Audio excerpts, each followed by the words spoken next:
بسم الله الرحمن الرحيم. السلام عليكم ورحمة الله وبركاته. الحمد لله رب العالمين. نحمده ونستعينه ونستغفره ونعوذ بالله من شرور أنفسنا وسيئات أعمالنا. من يهده الله فلا مضل له ومن يضلل فلا هادي له. واشهد ان لا اله الا الله وحده لا شريك له واشهد ان محمدا عبده ورسوله. يا ايها الذين امنوا اتقوا الله حق تقاته ولا تموتن الا وانتم مسلمون. يا أيها الناس اتقوا ربكم الذي خلقكم من نفس واحدة وخلق منها زوجها وبث منهما رجالا كثيرا ونساء. واتقوا الله الذي تساءلون به والأرحام إن الله كان عليكم رقيبا. يا أيها الذين آمنوا اتقوا الله وقولوا قولا سديدا يصلح لكم أعمالكم ويغفر لكم ذنوبكم ومن يطع الله ورسوله فقد فاز فوزا عظيما. فإن خير الحديث كتاب الله وخير الهدي هدي محمد صلى الله عليه وسلم وشر الأمور محدثاتها وكل محدثة بدعة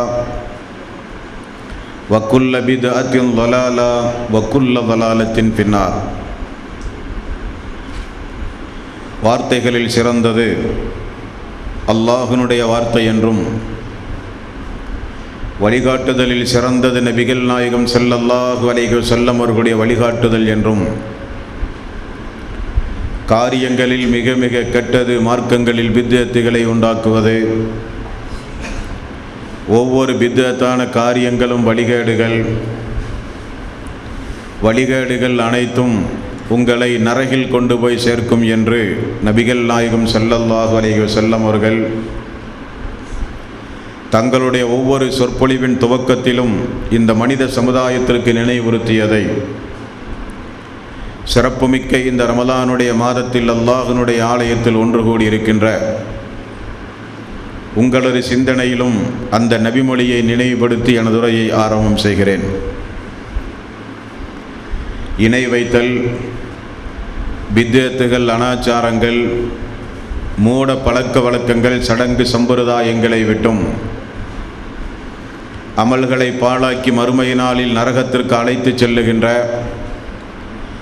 அனைத்து தீய எண்ணங்கள், நடவடிக்கைகளை விட்டும் நம் எல்லோரையும் அல்லாஹ் பாதுகாத்து மரணிக்கின்ற பொழுது முஸ்லீமாக மரணித்து மறுமை நாளில் வெற்றி பெறுகிற ஒரு கூட்டத்தில் அல்லாஹ் நம் எல்லோரையும் ஆக்கி அருள் புரிவானாக. அன்பிற்கும் பாசத்திற்கும் உரிய சகோதரர்களே, தாய்மார்களே, பெரியோர்களே, அறிவோம் அகிலத்தின் தூதரை என்ற ஒரு தலைப்பின் கீழ் நபிகள் நாயகம் ஸல்லல்லாஹு அலைஹி வஸல்லம் அவர்களுடைய ஒவ்வொரு சிறப்பு அம்சங்களை நாம் தொடர்ந்து அறிந்து வருகிறோம். நேற்றைய தினம்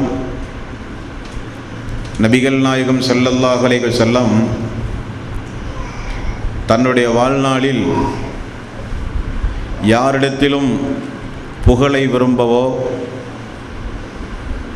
யாரிடத்திலும் நபிகள் நாயகம் ஸல்லல்லாஹு அலைஹி வஸல்லம் எந்த வகையான ஒரு எதிர்பார்ப்பும் இல்லாமல் எப்படியெல்லாம் அல்லாஹ்வினுடைய ரசூல் வாழ்ந்தார்கள் என்பதை நேற்றைய தினம் நாம் பார்த்தோம்.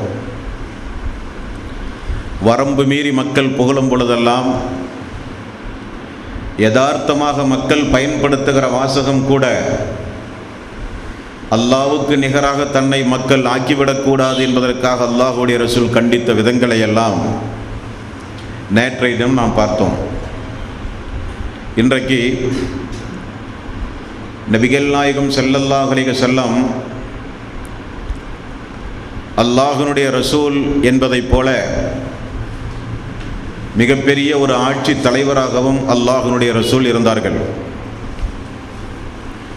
இன்றைக்கெல்லாம் ஆட்சி தலைவர்களுக்கும் மக்களுக்கும் மத்தியில் எவ்வளவு பெரிய இடைவெளிகள் இருப்பது நீங்கள் எல்லாம் உணர்வீர்கள்.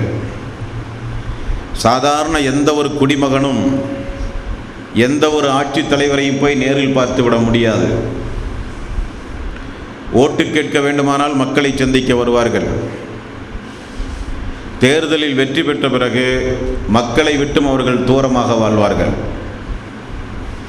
சாதாரண ஒரு எம்எல்ஏ, எம்பி போன்ற பதவிகள் வகிக்கக்கூடிய மக்களாக இருந்தாலும் அவர்களெல்லாம் மக்கள் சந்திப்பை முற்றிலும் விரும்பவே மாட்டார்கள்.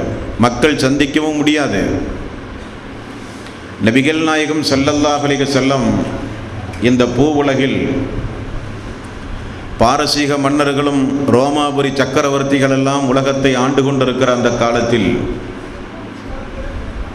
அல்லாஹ்வுடைய ரசூல் மக்களோடு மக்களாக எந்த அளவுக்கு சர்வ சாதாரணமாக நபிகள் நாயகம் ஸல்லல்லாஹு அலைஹி வஸல்லம் அவர்கள் வாழ்ந்திருந்தார்கள் என்பதனையும், நோய்வாய்ப்பட்ட நேரத்தில் தனக்கு எப்பொழுதும் மரணம் வரலாம் என்பதை உணர்ந்த ரசூலுல்லாஹி ஸல்லல்லாஹு அலைஹி வஸல்லம் தன்னுடைய தோழர்கள் மத்தியில் எப்படிப்பட்ட ஒரு பிரகடனம் ரசூலுல்லாஹி ஸல்லல்லாஹு அலைஹி வஸல்லம் அவர்கள் செய்தார்கள் என்பதையும், அன்றைக்கு இருந்த இஸ்லாமிய எதிரிகள் எல்லாம் அல்லாஹ்வுடைய ரசூலை பார்த்து ஈமான் கொண்டு இஸ்லாத்தை ஏற்ற பல்வேறு அதிர்ச்சிகரமான சம்பவங்களையும் இன்றைய தினம் இன்ஷா அல்லாஹ் நாம் பார்க்கவிருக்கிறோம்.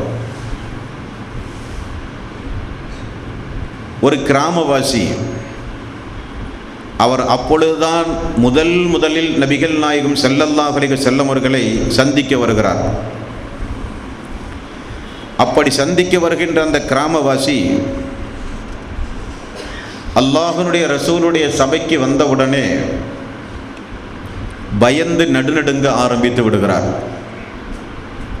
பொதுவாகவே நாட்டினுடைய அதிபர்கள், நாட்டினுடைய மன்னர்களுக்கு முன்னிலையில் பொதுமக்கள் எல்லாம் நடுநடுங்கி நிற்பதைப் போல நபிகள் நாயகம் ஸல்லல்லாஹு அலைஹி வஸல்லம் உடைய சபைக்கு வந்த அந்த கிராமவாசி அல்லாஹ்வுடைய ரசூல் யார் என்று விசாரித்த பொழுது அந்த கூட்டத்தில் அமர்ந்து கொண்ட அல்லாஹ்வுடைய ரசூலை பார்த்த உடனே பயப்பட ஆரம்பித்து விடுகிறார், நடுங்க ஆரம்பித்து விடுகிறார். நபிகள் நாயகம் ஸல்லல்லாஹு அலைஹி வஸல்லம் அவர்கள் அந்த தோழரை பார்த்து அவரை ஒரு சாதாரண நிலைக்கு முதலில் வரச் சொல்கிறார். நடுக்கம் வேண்டாம், பயம் வேண்டாம், சாதாரணமாக நில்லுங்கள், பயத்திலிருந்து முதலில் தெளிவடையுங்கள் என்று நபிகள் நாயகம் ஸல்லல்லாஹு அலைஹி வஸல்லம் அவர்கள் சொல்லிவிட்டு, நான் யார் தெரியுமா?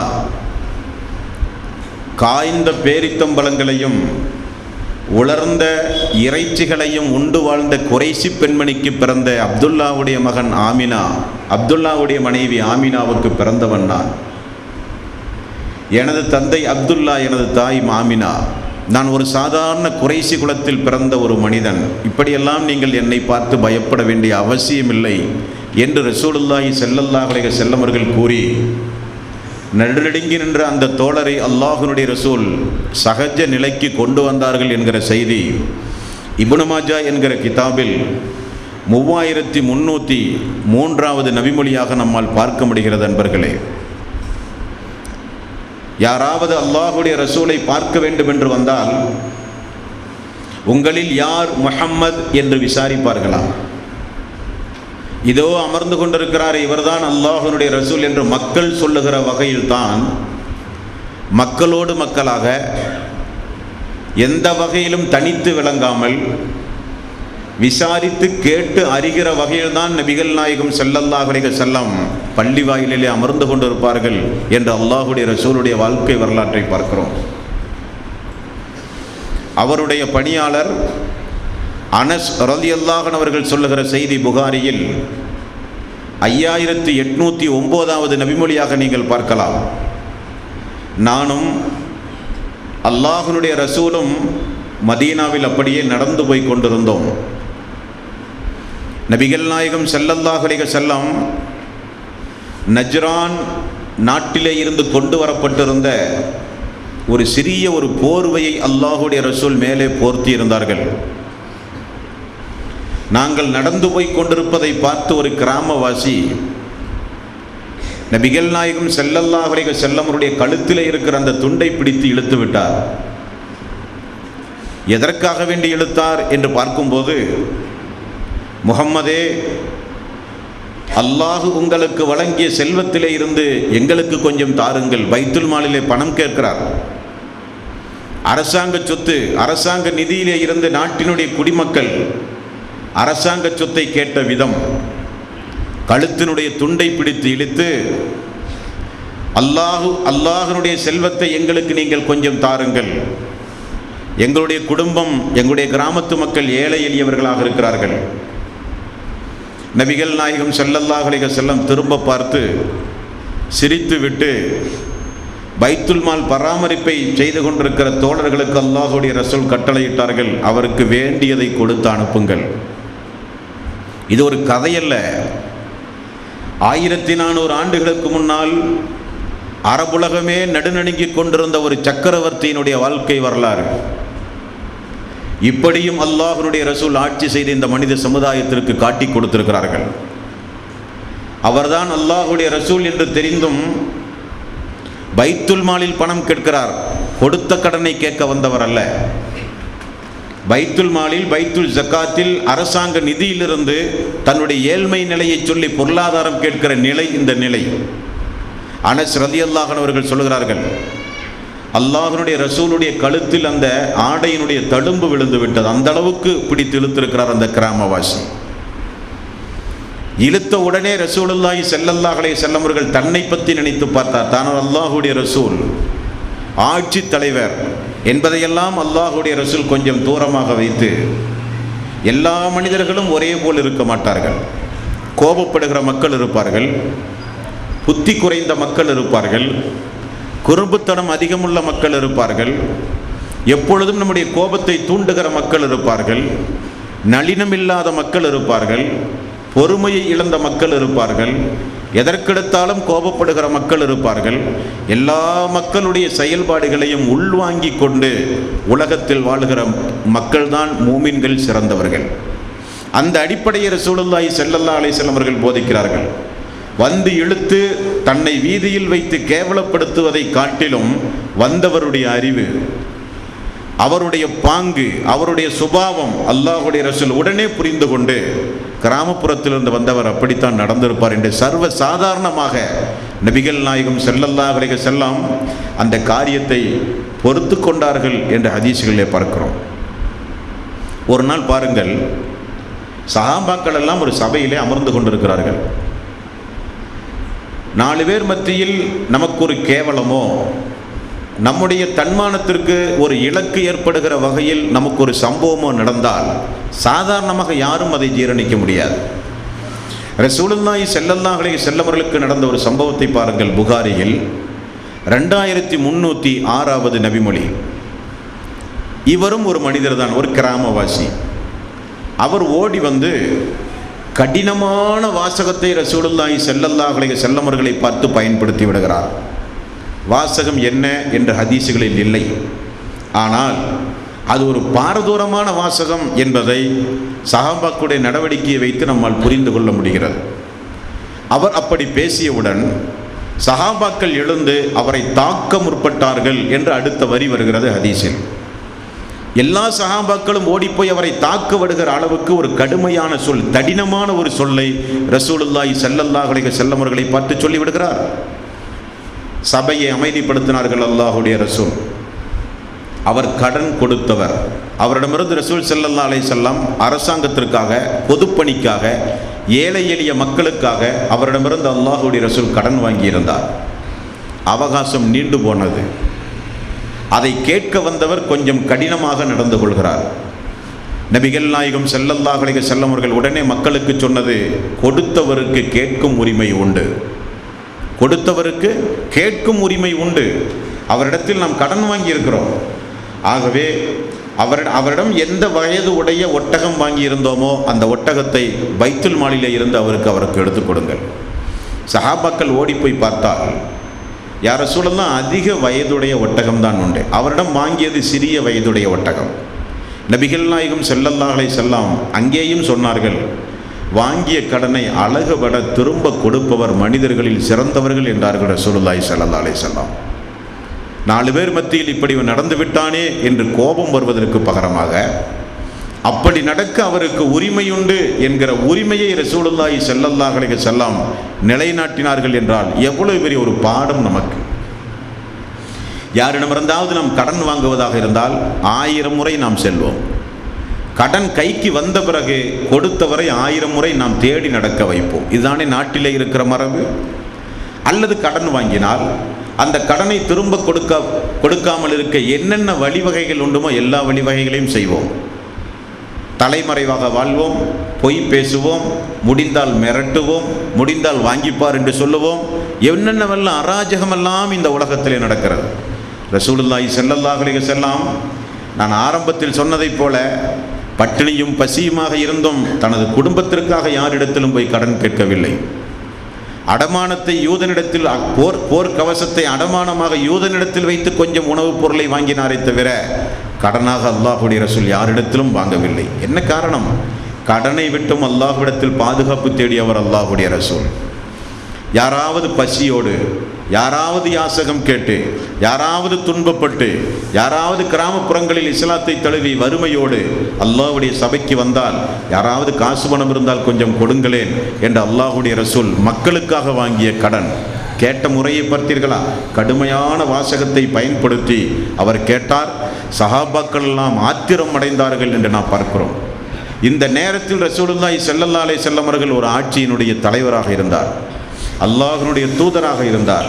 இருந்தும் நபிகள் நாயகம் ஸல்லல்லாஹு அலைஹி வஸல்லம் அவர்கள் நடந்து கொண்ட முறையை பார்த்தீர்களா தோழர்களே? இதெல்லாம் நம்முடைய வாழ்விலே மிக முக்கியமான ஒரு படிப்பினை.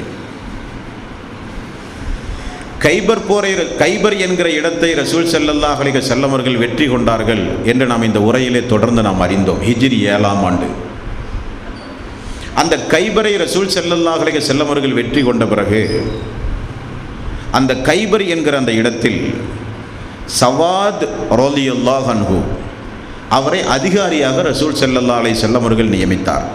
எதற்காக? கைபரையும் ஃபத்தக் என்கிற இடத்தையும் ரசூல் ஸல்லல்லாஹு அலைஹி வஸல்லம் அவர்கள் கைப்பற்றி இருந்தாலும் யூதர்களுக்கு ஒரு உரிமை வழங்கி இருந்தார்கள். உங்களுடைய இடங்களை நீங்களே விவசாயம் செய்து கொள்ளுங்கள், கிடைக்கிற வருமானத்தில் குறிப்பிட்ட தொகையை அரசாங்கத்திற்கு நீங்கள் செலுத்த வேண்டும். அதை வசூல் செய்வதற்காக சவாத் ரலியல்லாஹு அன்ஹு அவர்களை அல்லாஹ்வுடைய ரசூல் நியமனம் செய்திருந்தார்கள் அதிகாரியாக. அந்த ஃபத்தக் என்கிற இடத்திலும் கைபர் என்கிற இடத்திலும் அவர்கள் அல்லாஹ்வுடைய ரசூலுக்கு கொடுத்த இடத்திலே முறையாக பேரித்தம்பழங்கள் விளைந்த பிறகு அதை அறுவடை செய்து மதீனாவுக்கு கொண்டு வருவதற்காக வேண்டியும் இந்த அதிகாரியை அல்லாஹ்வுடைய ரசூல் நியமனம் செய்திருந்தார்கள். கைபரை ரசூல் ஸல்லல்லாஹு அலைஹி வஸல்லம் அவர்கள் வெற்றி அடைந்தவுடன் அவர்களுக்கு ஆத்திரம் அதிகமானது. காரணம், அது ஒரு விவசாய பூமி. எப்படியாவது ரசூலுல்லாஹி ஸல்லல்லாஹு அலைஹி வஸல்லம் அவர்களை கொலை செய்ய வேண்டும் என்று யூதர்கள் சதித்திட்டம் தீட்டினார்கள். அதனுடைய விளைவாக அல்லாஹ்வுடைய ரசூலுக்கு ஒரு ஆட்டை அன்பளிப்பாக செய்தார்கள். அந்த ஆட்டில் விஷம் தடவப்பட்டிருந்தது. நன்றாக நீங்கள் கவனிக்க வேண்டும். ஒரு ஆட்சி தலைவர், மிகப்பெரிய ஒரு அதிபர், 1 மாத கால பயணத்தில் இருக்கிற எதிரிகள் எல்லாம் பெயரை சொன்னாலே பயப்படுகிற அளவுக்கு அல்லாஹ்வுடைய ரசூலை குறித்துள்ள ஒரு நன்மதிப்பு கலந்த பயம் எல்லோருடைய உள்ளத்திலும் இருந்தது. அப்படிப்பட்ட அல்லாஹ்வுடைய ரசூலை கொல்வதற்காக ஆட்டில் விஷம் தடவி ஒரு யூத பெண் அன்பளிப்பாக கொடுத்து விடுகிறார். அல்லாஹ்வுடைய ரசூல் எடுத்து உண்பதற்கு முன்னதாகவே இருக்கிற சஹாபி ஒருவர், பிஸ்ர் பின் பரா என்கிற நபித்தோழர், இந்த பிஸ்ர் பின் பரா என்கிற நபித்தோழர் எடுத்து உண்ட உடனே அவர் இறந்து போய் விடுகிறார். அல்லாஹ்வுடைய ரசூலுக்கு வாயில் வைத்த உடனே விஷம் இருந்தது தெரிய வந்தது. யூதர்களை எல்லாம் உடனே ஒரு இடத்தில் ஒன்று கூட்டுங்கள் என்றார்கள் ரசூலுல்லாஹி ஸல்லல்லாஹு அலைஹி வஸல்லம். எல்லோரும் ஒன்று கூட்டப்பட்டார்கள். கண் எதிரே ஒரு தோழர் அந்த விஷத்தை உண்டு சுருண்டு வீழே இறந்து போய் கிடக்கிறார். எல்லா யூதர்களையும் ஒரு இடத்திலே ஒன்று கூட்டுங்கள் என்று அல்லாஹ்வுடைய ரசூல் சொன்னார்கள். உடனே எல்லா யூதர்களும் ஒன்று கூட்டப்பட்டார்கள். நான் உங்களிடத்தில் ஒரு உண்மையை கேட்பேன், ஒரு விஷயம் குறித்து கேட்பேன், பொய் சொல்லாமல் உண்மையை சொல்ல வேண்டும் என்றார்கள். சொல்லுங்கள் முஹம்மது அவர்களே, ஆட்டில் விஷம் வைத்தீர்களா? ஆமாம், வைத்தோம். எதற்காக? நீங்கள் உண்மையில் இறை தூதராக இருந்தால் அந்த விஷம் உங்களை ஒன்றும் செய்யாது. நீங்கள் பொய்யான இறை தூதராக இருந்தால் நீங்கள் இதை உண்டு இறந்து போவதன் மூலம் நாங்கள் மகிழ்ச்சி அடைய வேண்டும் என்பதற்காக இதை செய்தோம் என்று சொன்னார்கள். அந்த பெண் கொண்டு வரப்பட்டாள். நபிகள் நாயகம் ஸல்லல்லாஹு அலைஹி வஸல்லம் இடத்தில் அந்த பெண் விசாரிக்கும் போது அந்த பெண் இந்த பதிலை சொன்னார். சஹாபாக்கள் விடுவார்களா? உலகத்தில் எங்காவது ஒரு தலைவருக்கு இப்படிப்பட்ட ஒரு சம்பவம் நடந்தால் தொண்டர்கள் விடுவார்களா? அதிகாரத்தை பயன்படுத்தி அல்லாஹுடைய ரசூல் மரண தண்டனை விதிப்பதற்கு 1000 காரணம் இருந்தது. நபிகள் நாயகம் ஸல்லல்லாஹு அலைஹி வஸல்லம் விசாரித்து அந்த பெண்ணுக்கு மன்னிப்பு வழங்கினார்கள். ஆனால் துரதிர்ஷ்டவசம் என்னவென்றால், அந்த நபித்தோழர் பிஸ்ரு பின் பரா என்கிற நபித்தோழர் இறந்த செய்தி அவருடைய குடும்பத்திற்கு தெரிந்தவுடன் அந்த குடும்பத்தார்கள் அல்லாஹுடைய ரசூலிடத்தில் சொல்லிவிட்டார்கள், யா ரசூல் அல்லாஹ், இதற்கு அபராதமாக அந்த பெண் கொல்லப்பட வேண்டும் என்றார்கள். உடனே ரசூலுல்லாஹி ஸல்லல்லாஹு அலைஹி வஸல்லம் அந்த பெண்ணுக்கு மரண தண்டனை வழங்கினார்கள். அது தனக்கு விஷம் கொடுத்ததற்காக வேண்டி அல்ல, ஒரு உயிரை அநியாயமாக கொன்றதற்கு. இந்த சம்பவம் வரலாறுகளில், ஹதீஸ்களில் எவ்வளவு பெரிய ஒரு பிரதானமான சம்பவம் என்பதை நீங்கள் நினைத்து பார்க்க வேண்டும். ஒரு சமுதாயத்தை அல்லாஹுடைய ரசூல், சாதாரணமாக ஒரு ஆட்சித் தலைவருக்கு ஒரு கோத்திரம், ஒரு குலம், ஒரு சமுதாயம் இப்படிப்பட்ட ஒரு துரோக செயலை செய்திருந்தால் அந்த சமுதாயத்தையே இல்லாமல் ஆக்கியிருப்பார்கள். நபிகள் நாயகம் ஸல்லல்லாஹு அலைஹி வஸல்லம் வேதம் வழங்கப்பட்ட சமூகத்தின் மீது எப்பொழுதும் குரோதம் எண்ணம் உடையவராக இல்லை, நட்புறவு கொண்டுதான் ரசூல் ஸல்லல்லாஹு அலைஹி வஸல்லம் அவர்கள் வாழ்ந்து கொண்டிருந்தார்கள். அல்லாஹுடைய ரசூலை இப்படி கொலை செய்வதற்காக வேண்டி அவர்கள் எடுத்துக்கொண்ட அந்த முயற்சி புகாரியில் 5777 3169வது நபிமொழிகளில் நீங்கள் பார்க்கலாம். இதெல்லாம் ரசூலுல்லாஹி ஸல்லல்லாஹு அலைஹி வஸல்லமுடைய வாழ்விலே நடந்த ஒரு சம்பவம். இனி ஒரு சம்பவத்தை பாருங்கள். புகாரி என்கிற நபிமொழி தொகுப்பில் 5862வது நபிமொழி. இந்த தோழர் மக்ரமா என்கிற ஒரு நபித்தோழர். இவருடைய மகன் மிஸ்வர் என்கிற மகன் மிஸ்வரை அழைத்து மக்ரமா சொல்லுகிறார், மகனே, அல்லாஹுடைய ரசூலிடத்தில் கொஞ்சம் போர்வைகள், மேலாடைகள் வந்திருந்து அதை எல்லோருக்கும் அல்லாஹுடைய ரசூல் பங்கிட்டு கொடுப்பதாக நான் அறிகிறேன். ஆகவே நீயும் வா, அல்லாஹுடைய ரசூலிடத்தில் சென்று நமக்குரியதை கேட்போம் என்று சொல்லி தந்தையும் மகனும் அல்லாஹுடைய ரசூலை பார்க்க வருகிறார்கள்.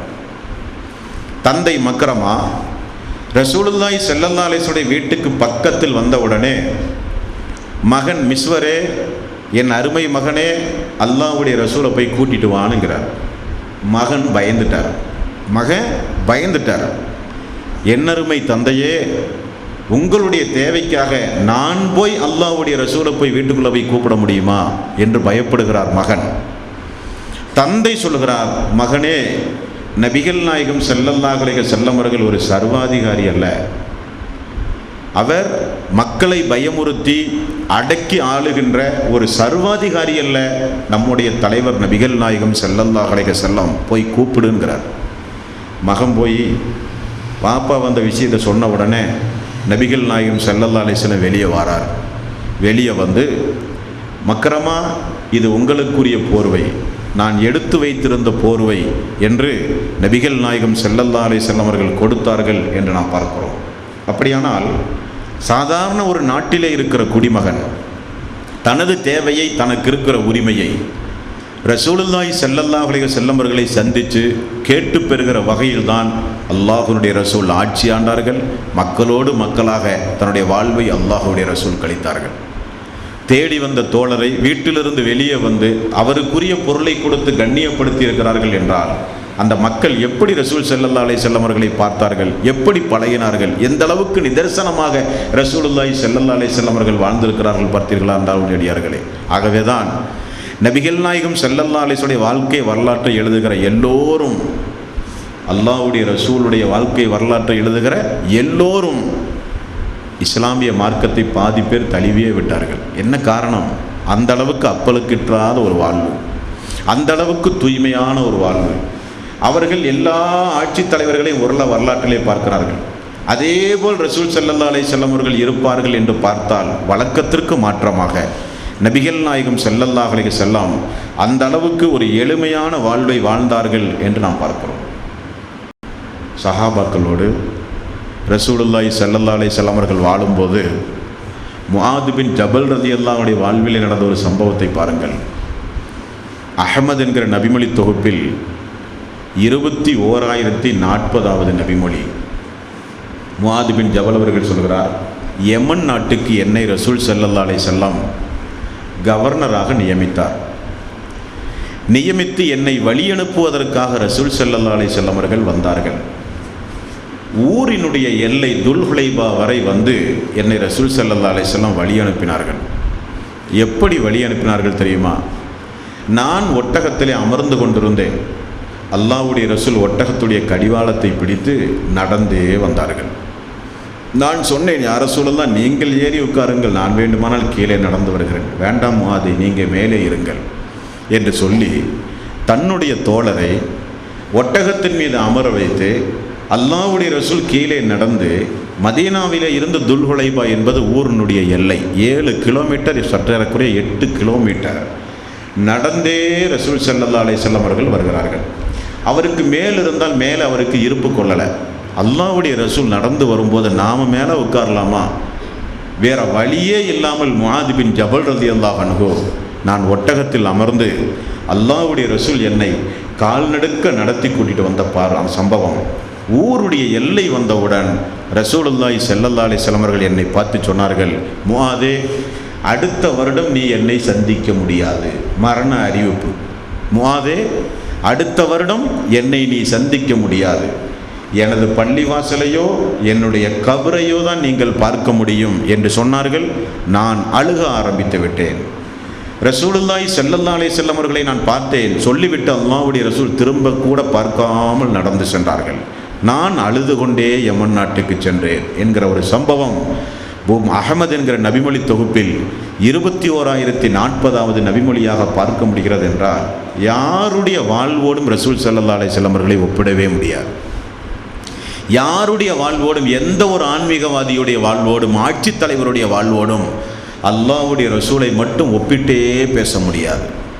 அல்லாஹ்வே திருக்குர்ஆனில் அவருடைய வாழ்வில் உங்களுக்கு நிறைய முன்மாதிரிகள் உண்டு, அனைத்து துறைகளுக்கும் முன்மாதிரி உண்டு என்று அல்லாஹ்வே சொல்லுகிற அளவுக்கு ரசூல் ஸல்லல்லாஹு அலைஹி வஸல்லம் அவர்கள் வாழ்ந்தார்கள் என்றால் அதுதான் வாழ்வு. அதுதாங்க வாழ்வு. பத்ர் போர் நடந்த சம்பவம் உங்களுக்கு தெரியும். அஹ்மத் என்கிற நபிமொழி தொகுப்பில் 3706வது நபிமொழி, 3769வது நபிமொழி. பத்ர் போர் நடக்கும்போது வாகனங்கள் ரொம்ப குறைவு. ஒரு நபருக்கு 3 நபருக்கு ஒரு ஒட்டகம், மொத்தம் 300 பேர் போனாங்க போருக்கு. 100 ஒட்டகம் தான் இருந்தது. 3 பேருக்கு ஒரு ஒட்டகம். முறை வைத்து பயணம் செய்வார்கள் சஹாபாக்கள். கொஞ்சம் தூரம் இவர் இருப்பார், கொஞ்சம் தூரம் அவர் நடப்பார். நடந்தவர் கொஞ்சம் தூரம் அமருவார், திரும்ப அமர்ந்தவர் கொஞ்சம் தூரம் கீழே இறங்கி நடக்கணும். இப்படி முறை வைத்து சஹாபாக்கள் பத்ர் போருக்கு சென்றார்கள் என்ற ஹதீஸ்களில் பார்க்கிறோம். 3 பேருக்கு ஒரு ஒட்டகம். ரசூலுல்லாஹி ஸல்லல்லாஹு அலைஹி வஸல்லம் அவர்களோடு சேர்ந்து 2 சஹாபாக்கள்.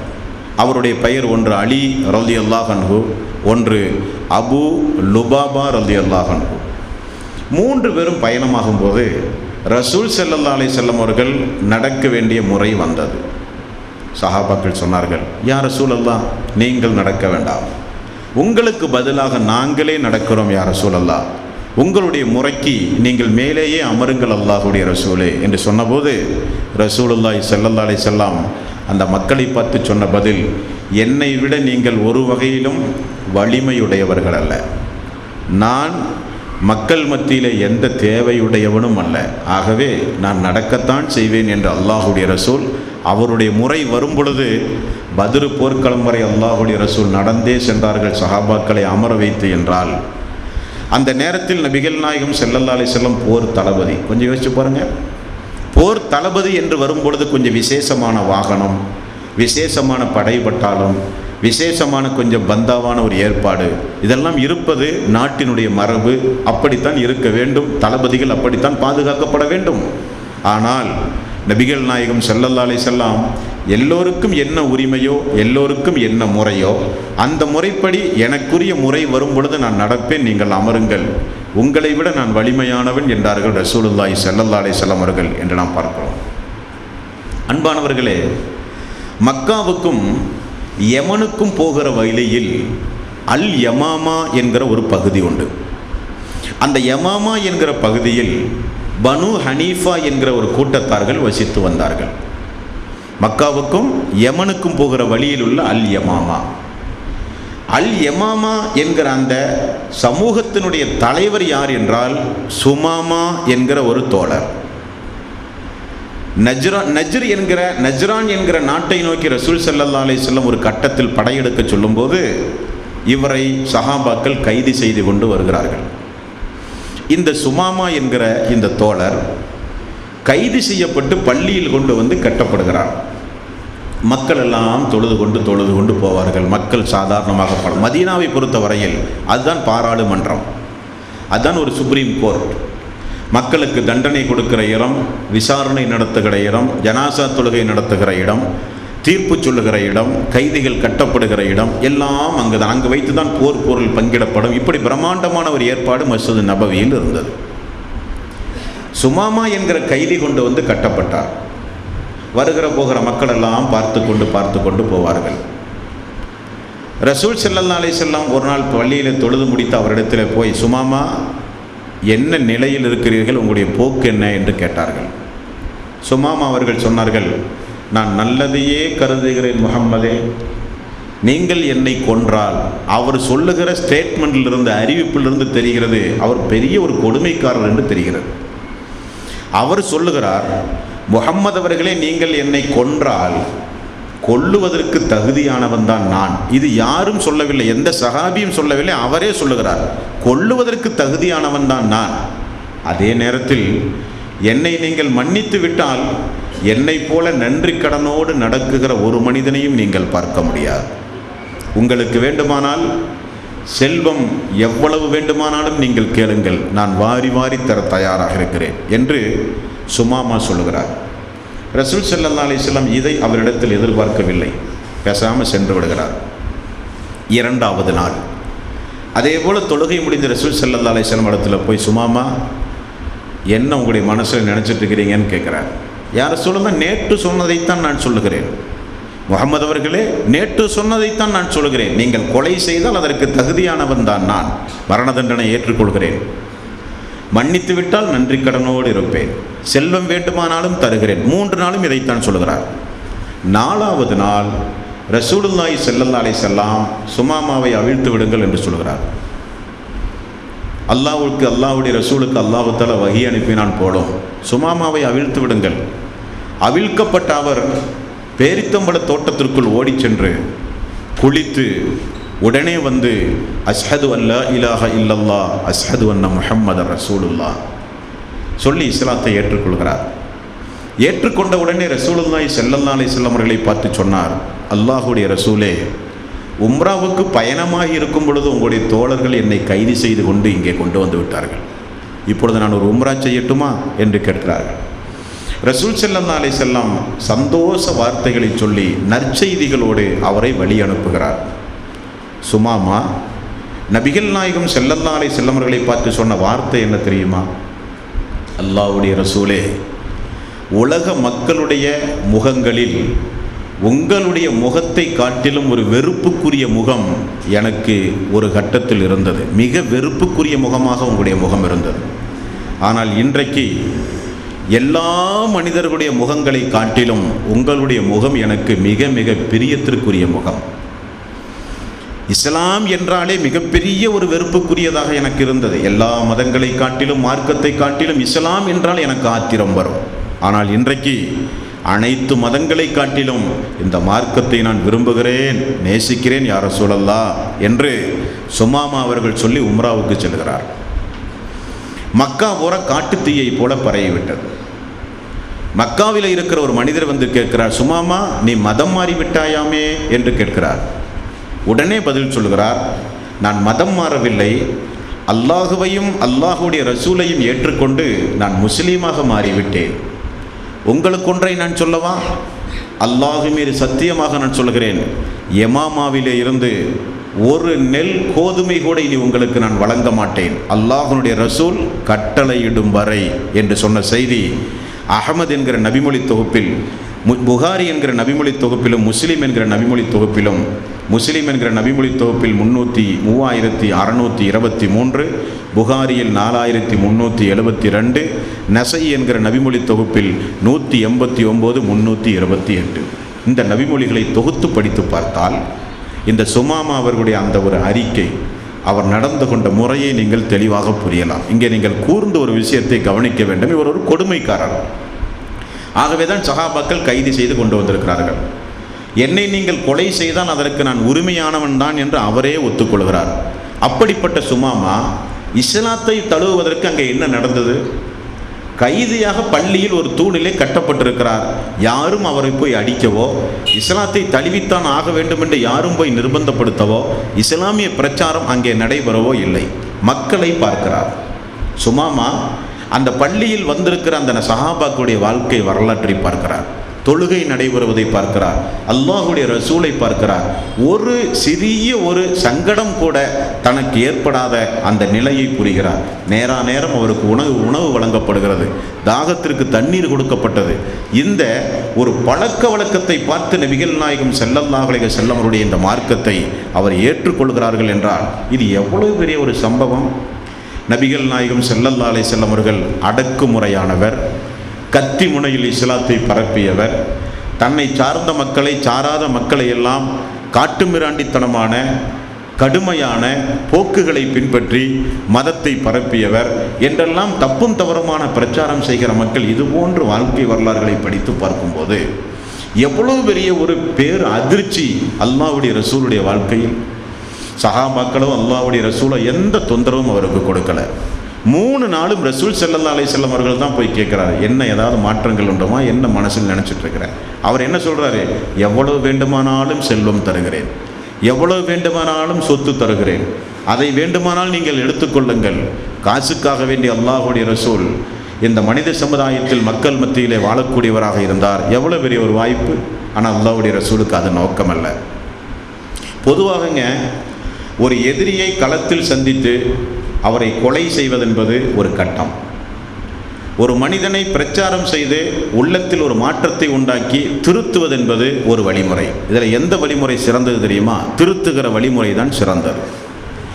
ஒரு மனிதனை நீங்கள் போர்க்களத்தில் சந்தித்து கொன்று குவித்தால் எதிரி இல்லாமல் போனான் என்றுதான் வரும். ஆனால் அதே நேரத்தில் ஒரு மனிதன் இஸ்லாத்தை தழுவினால் எதிரணியில் ஒரு மனிதன் குறைந்து இஸ்லாத்திற்கு ஒரு மனிதன் வந்து சேர்ந்தான் என்று வரும். அதுதான் இஸ்லாத்துடைய தனிச்சிறப்பு. அதைத்தான் ரசூல் ஸல்லல்லாஹு அலைஹி வஸல்லம் கடைசி வரை விரும்புவார்கள். கொடுமைக்காரனுக்கு நீங்கள் உதவி செய்யுங்கள். யார் ரசூலுல்லாஹ் கொடுமைக்காரனுக்கு எப்படி உதவி செய்ய? அவன் இனி கொடுமை செய்யாமல் இருக்க அந்த கொடுமையிலிருந்து அவனுக்கு நல்ல உபதேசங்களை சொல்லி தடுத்து நிறுத்துவது அவனுக்கு நீங்கள் உபகாரம் செய்வது. சுமாமா என்பவர் அப்படிப்பட்ட ஒரு கொடுங்கோளர். அவர் இஸ்லாத்திற்கு வர வேண்டும் என்று அல்லாஹ்வுடைய ரசூலுடைய ஒரு எண்ணம். அது நிர்பந்தமாகவோ கட்டாயமாகவோ வேறு வழி இல்லாமலோ சுமாமா வரக்கூடாது. அவர் சுயமாக சிந்தித்து உளப்பூர்வமாக அவர் இஸ்லாத்தை தழுவ வேண்டும் என்பது அல்லாஹ்வுடைய ரசூலுடைய எண்ணம். அதை அல்லாஹ்வுடைய ரசூல் அடைந்தார்கள்.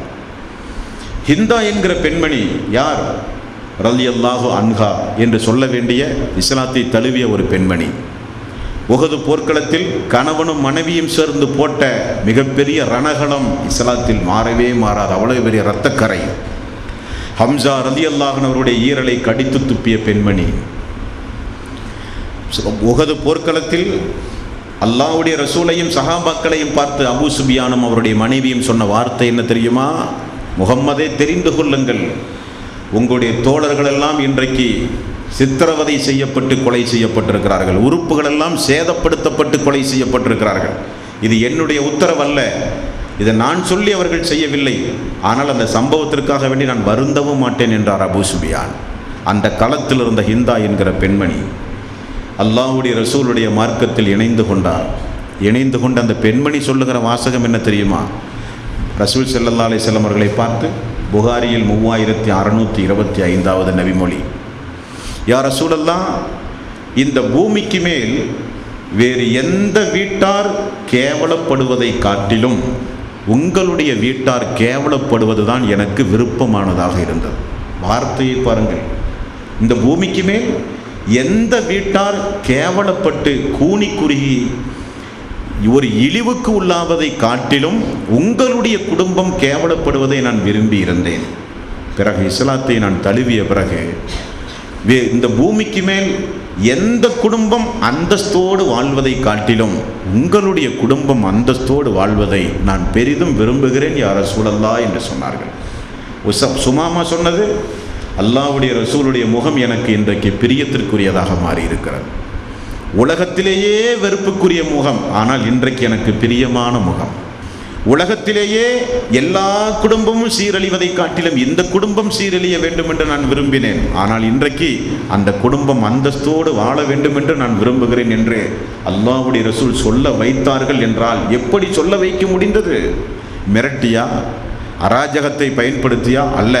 இது ஒரு சத்தியமான மார்க்கம், இது ஒரு நேரான மார்க்கம், இது சொர்க்கத்திற்குரிய மார்க்கம், இது மறுமையிலே மனிதன் வெற்றி பெறுகிற மார்க்கம். குரோதமோ பழிவாங்கும் உணர்வோ வன் எண்ணமோ உள்ளத்தில் 1% கூட இருத்தல் கூடாது. அல்லாஹுவே வெற்றியை தருவான் என்பதற்கு இதெல்லாம் நிறைய உதாரணம். ஒரு சம்பவத்தை பாருங்கள். உலகத்தில் எந்த ஒரு ஆட்சி தலைவனும் இப்படிப்பட்ட பிரகடனம் செய்திருக்க மாட்டான். அப்படிப்பட்ட பிரகடனத்தை ரசூல் ஸல்லல்லாஹு அலைஹி வஸல்லம் அவர்கள் சொன்ன செய்தி முஸ்னத் அபி யஅலா என்கிற ஒரு கிதாபில் 6824வது நபிமொழி.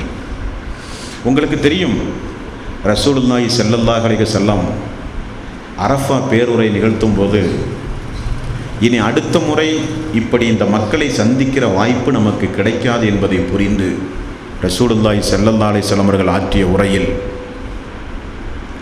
இறை விசுவாசிகளே நீங்கள் தெரிந்து கொள்ளுங்கள், மக்களுடைய மானம், மக்களுடைய பொருளாதாரம், இறை விசுவாசிகளுடைய இரத்தம், மானம், பொருளாதாரம் உங்களுக்கு புனிதமானது. அரஃபா நாள் எப்படி புனிதமானதோ, புனிதமிக்க இந்த துல்ஹஜ் மாதம் எப்படி புனிதமானதோ அதே போல புனிதமானது. மூமின்களுடைய இரத்தம், மானம், செல்வம், அதில் நீங்கள் விளையாடக்கூடாது. காபாவை காட்டிலும் மூமின்களுடைய மானம் புனிதமானதாக நீங்கள் கருத வேண்டும் என்றெல்லாம் சொன்னவர் ரசூல் ஸல்லல்லாஹு அலைஹி வஸல்லம். அவரவர்களுடைய உரிமையை எந்த காலத்திலும் நீங்கள் பாதுகாக்க வேண்டும். உரிமை மீறல் என்பது நம்முடைய அமல்களை எல்லாம் அழித்து நாசமாக்கக்கூடியது. திவாலானவன் யார் தெரியுமா? யாரை சொல்லலாம்? யாரிடத்தில் வெள்ளியும் தங்கங்களும் இல்லையோ அவர்தானே திவாலானவன், அவர் அல்ல. திவாலானவன் என்றால் எல்லாம் இருந்தது, திடீரென அனைத்தையும் இழந்து விட்டான். வழிப்பறியில் இழந்தாலோ, பூகம்பத்தில் இழந்தாலோ, வெள்ளப்பிரளயத்தில் இழந்தாலோ, இருந்த செல்வத்தை திடீரென இழந்தவன் திவாலானவன். ஒன்றுமில்லாதவன், அவன் பரம ஏழை, எப்பொழுதும் இல்லாதவன். இருந்ததை திடீரென இழந்தவன் யார் தெரியுமா? மறுமை நாளில் சொர்க்கத்தினுடைய வாசலில் போய் நிற்பான். அல்லாஹு தஆலா சொல்லுவான், இப்பொழுது பழி தீர்க்கப்படும் என்பான். என்ன பழி தீர்க்கப்படும் என்று எல்லோரும் பார்ப்பார்கள். அப்பட்ட மக்களெல்லாம் வருவார்கள். தாய், மனைவி, மக்கள், நண்பர்கள் என்று அவனால் பாதிக்கப்பட்ட எல்லோரும் வருவார்கள். யா அல்லாஹ், என்னை அடித்தான், திட்டினான், பேசினான், என்னை கொடுமை செய்தான், கொடுத்த கடனை திரும்ப தரவில்லை, எல்லா புகார்களும் வரும். சொர்க்கத்துடைய வாசலில் நிற்பான். உடனே அல்லாஹு தஆலா பாதிக்கப்பட்ட மக்களுக்கு இவனுடைய நற்கர்மங்களை எல்லாம் எடுத்து கொஞ்சம் கொஞ்சமாக கொடுத்து அபராதமாக அல்லாஹ் ஈட்டுவான். கடைசியில் நரகத்திற்கு போக சொன்ன மனிதன் சொர்க்கத்திற்கு, சொர்க்கத்துக்கு போக வேண்டிய மனிதன் நரகத்திற்கு போவான். இவன் தான் திவாலானவன், ரசூல் ஸல்லல்லாஹு அலைஹி வஸல்லம் அவர்கள் சொன்னார்கள். இப்படி மனித உரிமையையும் மனித உணர்வுகளை மதித்து நடக்க வேண்டும் என்கிற உணர்வையும், மக்களுடைய உரிமையை, மக்களுடைய மானம், மரியாதை, கண்ணியம் இவைகளை பாதுகாத்து வாழுங்கள் என்று சொன்ன உபதேசத்தையும் ரசூல் ஸல்லல்லாஹு அலைஹி வஸல்லம் சொந்த வாழ்வில் எப்படி பின்பற்றினார்கள் என்பதைத்தான் இப்பொழுது நீங்கள் பார்க்க போகிறீர்கள். ஃபதல் இப்னு அப்பாஸ், பெரிய தந்தையுடைய மகன், அவர் சொல்லுகிறார், ரசூல் ஸல்லல்லாஹு அலைஹி வஸல்லம் அவர்களுக்கு நோய் கொஞ்சம் அதிகமானவுடன் நான் அவரை பார்ப்பதற்காக வேண்டி அனுமதி கேட்டு சென்றேன். இந்த ஃபதல் இப்னு அப்பாஸ் அவர்களையும் அலி ரலியல்லாஹு அன்ஹு அவர்களையும் தான் ரசூல் ஸல்லல்லாஹு அலைஹி வஸல்லம், 2 பெரிய தந்தையினுடைய மக்கள், தன்னுடைய 2 பெரியாப்பாவுடைய மக்களை தான் ரசூலுல்லாஹ் எப்பவும் கையில் வச்சிருப்பார். அவங்க தோளில் கை போட்டு தான் பள்ளிக்கு போவார். அப்போ ஃபதல் இப்னு அப்பாஸ் அவர்கள் சொல்கிறார்கள், நான் போய் பார்க்க போன ரசூல் ஸல்லல்லாஹு அலைஹி வஸல்லம் அவர்களை தலையில் கட்டுவதற்கு ஒரு சிவப்பு துண்டு அவருக்கு பக்கத்தில் இருந்தது.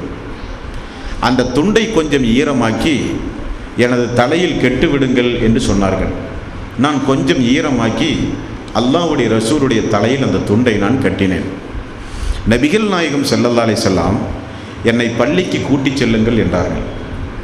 ஃபதல் இப்னு அப்பாஸ் அவர்கள் சொல்கிறார், என் மீது சரிந்து கொண்டே ரசூல் ஸல்லல்லாஹு அலைஹி வஸல்லம் அவர்கள் பள்ளிக்கு வந்தார்கள்.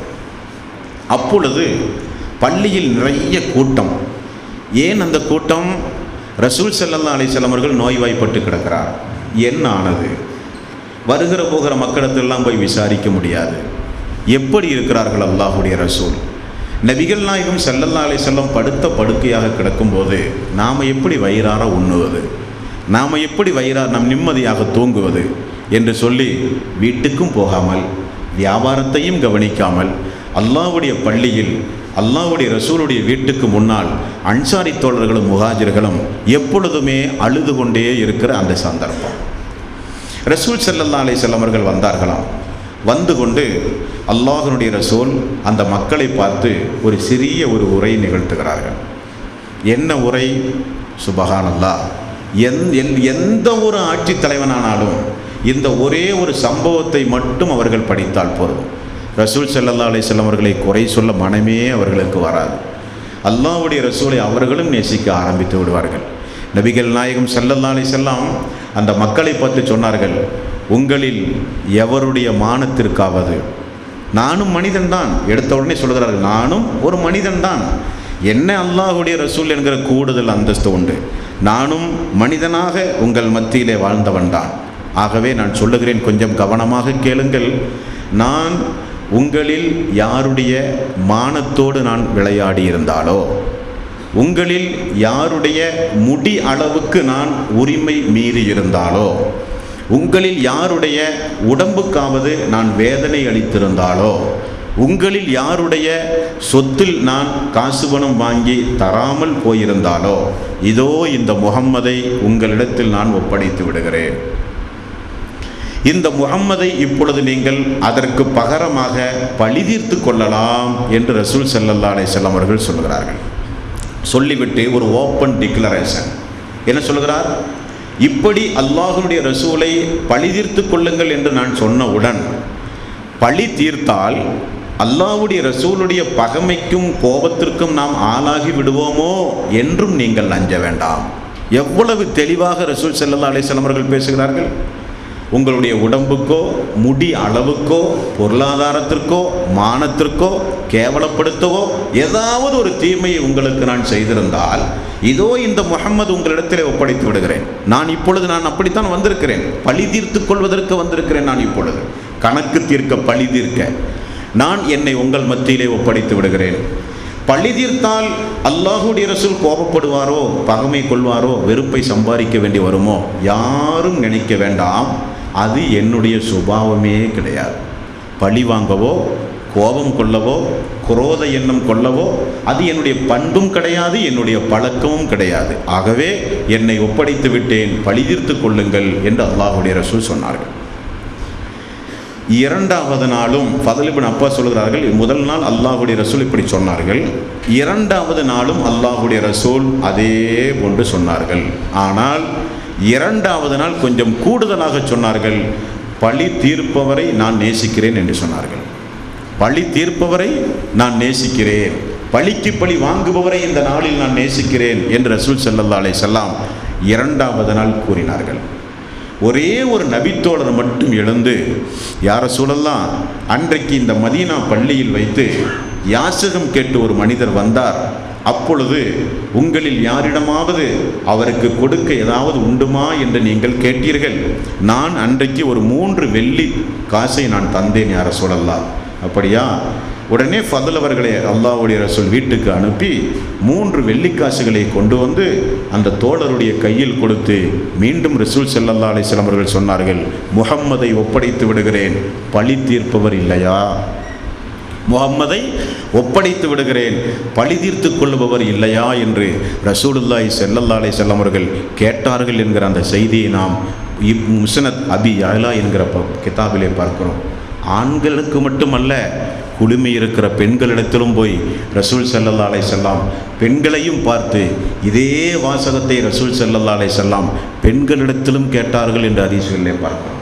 இவ்வளவு பெரிய ஒரு பிரகடனம் உலகத்தில் ஏதாவது ஒரு ஆன்மீகவாதி செய்வானா? ஏதாவது ஒரு ஆட்சித் தலைவர் செய்வாரா? அதாவது நான் கோபப்படுவேன், என்னுடைய வெறுப்புக்கு நீங்கள் ஆளாவீர்கள் என்றெல்லாம் நினைக்க வேண்டாம் என்று சொன்ன பிறகும் கூட லட்சத்திற்கு மேற்பட்ட தொண்டர்களை பெற்றிருக்கிற அல்லாஹ்வுடைய ரசூல். இந்த உலகத்தில் ஆட்சித் தலைவர்கள் பாமர மக்களை தொண்டர்கள் என்று தான் அழைப்பார்கள். ஆனால் ரசூல் ஸல்லல்லாஹு அலைஹி வஸல்லம் தோழர்கள் என்று சொன்னார்கள். தொண்டன் அல்ல, சீடர்கள் அல்ல, தோழர்கள் என்னுடைய சஹாபாக்கள்.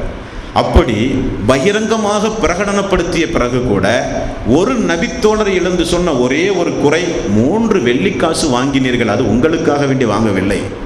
யாசகம் கேட்டு வந்தான் ஒரு மனிதன்.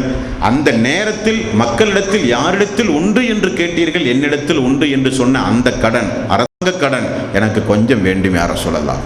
இனி ஒரு ரிவாயத்திலே பார்க்கிறோம், இந்த உரையை நான் பார்க்கும்போது, வாங்கி அந்த நபித்தோழர் சொல்கிறார், இந்த உரையை நான் பார்க்கும்போது ரசூல் ஸல்லல்லாஹு அலைஹி வஸல்லம் மரணித்து விடுவாரோ என்று எனக்கு எண்ணியது. ஆகவே அவர் கைப்பட இந்த 3 காசாவது என்னிடத்தில் இருக்கட்டும் என்பதற்குத்தான் நான் வாங்கினேன் என்று வாங்கியவர் திரும்ப ஒரு காரணம் சொல்லுகிறார். ஒரு மனிதராவது எழுந்து யார சொல்லலாம், என்னை கேவலப்படுத்தினீர்கள், என்னை அடித்தீர்கள், துன்பப்படுத்தினீர்கள், என்னுடைய மனித உரிமை மீறலோடு நீங்கள் நடந்து கொண்டீர்கள், ஆட்சியில் இப்படி இருந்தது, தூதுத்துவ பணியில் இப்படி இருந்தது, 23 போர் இஸ்லாமிய வரலாறுலே நடந்திருக்கிறது, பகுதி போர் உங்களுடைய தலைமையிலே நாங்கள் வந்திருக்கிறோம், பயணத்தில் இப்படியெல்லாம் நீங்கள் பேசினீர்கள், மன வருத்தம் அடைந்தேன். ஒரு நபித்தோழராவது சொல்ல வேண்டுமே, ஒரு நபித்தோழர் சொல்ல வேண்டுமே. சுபஹானல்லாஹ். ஆயிஷா ரலியல்லாஹு அன்ஹாவிடத்தில் அல்லாஹ்வுடைய ரசூலுடைய மௌத்துக்கு பிறகு சஹாபாக்கள் வந்து அல்லாஹ்வுடைய ரசூலுடைய வாழ்க்கை எப்படி இருந்தது என்று கேட்கும்போது, நீங்கள் குர்ஆனை படித்தீர்களா? குர்ஆனை படிப்பதுண்டா? ஓ தாயே, நாங்கள் குர்ஆனை படித்ததுண்டே. குர்ஆன் தான் அல்லாஹ்வுடைய ரசூலுடைய வாழ்வு, வேறு என்ன அல்லாஹ்வுடைய ரசூலுடைய வாழ்வு? குர்ஆன் தான் நபிகள் நாயகம் ஸல்லல்லாஹு அலைஹி வஸல்லம் வாழ்வு என்று ஆயிஷா ரலியல்லாஹு அன்ஹா அவர்கள் சொன்னார்களே, அப்படி வாழ்ந்து காட்டியவர்கள் நபிகள் நாயகம் ஸல்லல்லாஹு அலைஹி வஸல்லம். ஆகவே ரசூல் ஸல்லல்லாஹு அலைஹி வஸல்லம் அவர்களுடைய ஒவ்வொரு சிறப்புகளையும் இந்த புனிதமிக்க ரமலானில் ஏன் நாம் தொடர்ந்து அறிந்து வருகிறோம் என்றால், குறைந்தபட்சம் நம்முடைய வாழ்விலே அதை பின்பற்ற வேண்டும். அறியாத மக்களுக்கெல்லாம் எடுத்து சொல்ல வேண்டும். குறிப்பாக இஸ்லாம் அல்லாத சகோதரர்களுக்கு அல்லாஹ்வுடைய ரசூல் என்றாலே ஒரு தவறான சிந்தனை உண்டு. முஹம்மது நபி ஸல்லல்லாஹு அலைஹி வஸல்லம் அவர்களை குறித்து அவர்கள் எப்பொழுதும் கொஞ்சம் குறைத்து மதிப்பிட்டு உள்ளத்திலே வைத்திருக்கிறார்கள். அந்த மதிப்பை களைந்து நன்மதிப்பை கொஞ்சம் ஊட்டி ரசூல் ஸல்லல்லாஹு அலைஹி வஸல்லம் அவர்களை நேசிக்க வைக்கக்கூடிய வேலையை நாம் ஒவ்வொருவரும் செய்ய வேண்டும். அதனுடைய தலையாய கடமை. அதற்குத்தான் ஒவ்வொரு துறைகளை பற்றியும் நாம் அறிந்து வருகிறோம். நபிகள் நாயகம் ஸல்லல்லாஹு அலைஹி வஸல்லம் அவர்களுடைய ஒவ்வொரு சிறப்பை பற்றி பேச வேண்டுமானால் பல நாட்கள் நமக்கு வேண்டும். காரணம், 23 ஆண்டுகாலம் அல்லாஹ்வுடைய ரசூல் இந்த உலகத்தில் நபியாக வாழ்ந்திருக்கிறார்கள். 23 ஆண்டுகால வாழ்வினுடைய சிறப்பு அம்சங்களை மட்டுமே எடுத்து பேச ஒரு 10-15 நாள் போதாது. நிறைய நாட்களும் நிறைய நேரங்களும் நமக்கு தேவை. மீதமுள்ளதையெல்லாம் ஹதீஸ் கிதாபுகளிலே படித்து பாருங்கள். அல்லாஹ்வுடைய வசனங்களை எடுத்து படித்து பாருங்கள். ரசூல் ஸல்லல்லாஹு அலைஹி வஸல்லம் அவருடைய ஒவ்வொரு துறையும், குடும்பத்துறையிலே இருந்து மனைவி மக்களோடு நடந்து கொண்டது, பிள்ளைகளோடு நடந்து கொண்டது, பேர மக்களோடு நடந்து கொண்டது, அந்த ஊரில் இருக்கிற சிறுவர்களோடு நடந்து கொண்டது, எவ்வளவு பெரிய பொறுமைசாலியாக இருந்தார், எவ்வளவு பெரிய துன்பங்கள் தனக்கு நேர்ந்த பொழுதும் அந்த துன்பங்களை எல்லாம் கோபத்தோடு எதிர்கொள்ளாமல் பொறுமையோடு எப்படியெல்லாம் எதிர்கொண்டார்கள், எப்படிப்பட்ட ஆன்மீகவாதியாக இருந்தார், அவருடைய இபாதத், அவர் வீட்டில் எப்படி இரவை கழிப்பார், ஒரு நாள் அல்லாஹ்வுடைய ரசூல் எப்படியெல்லாம் தன்னுடைய வாழ்வை திட்டமிட்டு அமைத்துக் கொள்வார், போர் என்று வரும்பொழுது எப்படி நடப்பார், இவைகளெல்லாம் பல நாட்கள் பேசி தெரிய வேண்டிய பரிசுத்தமான வாழ்வுக்குரிய விவரங்கள் ஹதீஸ் கிதாபுகளிலே உண்டு அன்பர்களே. ஆகவே அல்லாஹ்வுடைய ரசூலை நம்முடைய சொந்த வாழ்வில் நாம் மறந்துவிடக்கூடாது. ரசூல் ஸல்லல்லாஹு அலைஹி வஸல்லம் எப்படி வாழச் சொன்னாரோ அப்படித்தான் வாழ வேண்டும். அல்லாஹ்வுடைய ரசூல் எதையெல்லாம் நமக்கு ஹலால் ஹராம் என்று அல்லாஹ்வுடைய அனுமதியோடு சொன்னார்களோ அதை கொஞ்சம் பேணி நடக்க வேண்டும். நான் இவர்களோடு பேச மாட்டேன், பார்க்க மாட்டேன், பரிசுத்தப்படுத்த மாட்டேன் என்றெல்லாம் அல்லாஹ் சொல்லக்கூடிய கடுமையான குற்றங்கள் உண்டு. மறுமை நாளில் எனக்கும் இவர்களுக்கும் எந்த சம்பந்தமும் இல்லை என்று அல்லாஹ்வுடைய ரசூல் சொல்லக்கூடிய கடுஞ்சொற்கள் உண்டு. இவர்கள் என்னை சார்ந்தவர்கள் அல்ல என்று ரசூல் ஸல்லல்லாஹு அலைஹி வஸல்லம் அவர்கள் சொன்ன நீண்ட ஒரு பட்டியலே உண்டு. நிறைய தீமைகள் உண்டு. இதையெல்லாம் செய்தால் என்னோடு நீங்கள் சொர்க்கத்தில் இருப்பீர்கள் என்று அல்லாஹ் சொன்ன நிறைய இபாதத்துகள் உண்டு, அமல்கள் உண்டு. இவைகளையெல்லாம் பேணினால் மறுமையில் என்னோடு நீங்கள் நெருக்கமாக இருப்பீர்கள், என்னுடைய பரிந்துரைக்கு ஆளாவீர்கள், நானும் நீங்களும் ஒன்றாக இருக்கலாம் என்று அல்லாஹ்வுடைய ரசூல் சொன்ன நிறைய நற்கருமங்கள் உண்டு. அவைகளையெல்லாம் நம்முடைய சொந்த வாழ்வில் நாம் பின்பற்ற வேண்டும். அல்லாஹ்வுடைய ரசூலை மறுமை நாளில் பார்க்கிற பாக்கியம் நமக்கு கிடைக்க வேண்டும். அல்லாஹ்வுடைய ரசூலோடு சொர்க்கத்தில் ஒன்றாக இருக்கிற பாக்கியம் நமக்கு கிடைக்க வேண்டும். அதற்காகத்தான் புனிதமிக்க இந்த ரமலானுடைய மாதத்தில் அல்லாஹ்வுடைய ரசூலுடைய வாழ்க்கை வரலாற்றின் சிறப்பு அம்சங்கள் உங்களுக்கு தொகுத்து சொல்லப்பட்டிருக்கிறதே தவிர ஒரு பொழுதுபோக்குக்காக வேண்டியோ ஒரு டைம் பாஸ் ஆகணும்னு சொல்லுவோமா இல்லை, அப்படி பொழுதுபோக்குக்காக வேண்டிய அல்ல இந்த உரைகள் சொல்லப்பட்டது. படிப்பினை வேண்டும் வாழ்வில். ஃபபஸ்ஸிர் இபாதியல்லதீன யஸ்தமியூனல் கௌல ஃபயத்தபியூனல் அஹ்ஸனா. நபியே, ஒரு சாராருக்கு நீங்கள் நற்செய்தி சொல்லுங்கள். யாரென்றால் சொல்லப்படுகிற விஷயத்தை கூர்ந்து கவனித்து அதில் நல்லவை இருந்தால் பின்பற்றுவார்களே அவர்களுக்கு நபியை நீங்கள் நற்செய்தி சொல்லுங்கள் என்று அல்லாஹு தாலா அவருடைய அருள்மறையாம் திருமறை குர்ஆனிலே சொல்கிறான். அப்படிப்பட்ட நற்செய்திக்கு உரியவர்களாக அல்லாஹு தாலா நம் அனைவர்களையும் ஆக்கி அருள் புரிய வேண்டும். நாளைய தினம் ரசூல் ஸல்லல்லாஹு அலைஹி வஸல்லம் அவருடைய இன்னொரு மிக முக்கியமான ஒரு வாழ்வினுடைய நிகழ்வை இன்ஷா அல்லாஹ் பார்க்க போகிறோம். எல்லாம் வல்ல அல்லாஹு தாலா ரமலானுடைய மாதத்தை இதுவரை சந்திக்க வைத்தது ரப்புல் ஆலமீன். இனி மீதமுள்ள கடைசி 10 ஒற்றைப்படை இரவுகள் தாங்கி வருகிற கடைசி 10 இரவை கடைசி 10 நாளையும் ஆரோக்கியத்தோடு நிறைய அமல் செய்கிற வாய்ப்பையும் அல்லாஹ் ரப்புல் ஆலமீன் நமக்கு தந்தருளி நாம் செய்த பாவங்களை எல்லாம் அல்லாஹு தாலா மன்னித்து மறுமை நாளில் சொர்க்கத்தில் அல்லாஹ்வுடைய ரசூலோடு அல்லாஹு தாலா நம் அனைவர்களையும் ஒன்று சேர்ப்பானாக. வ ஆகிரு தஅவானா அல்ஹம்துலில்லாஹி ரப்பில்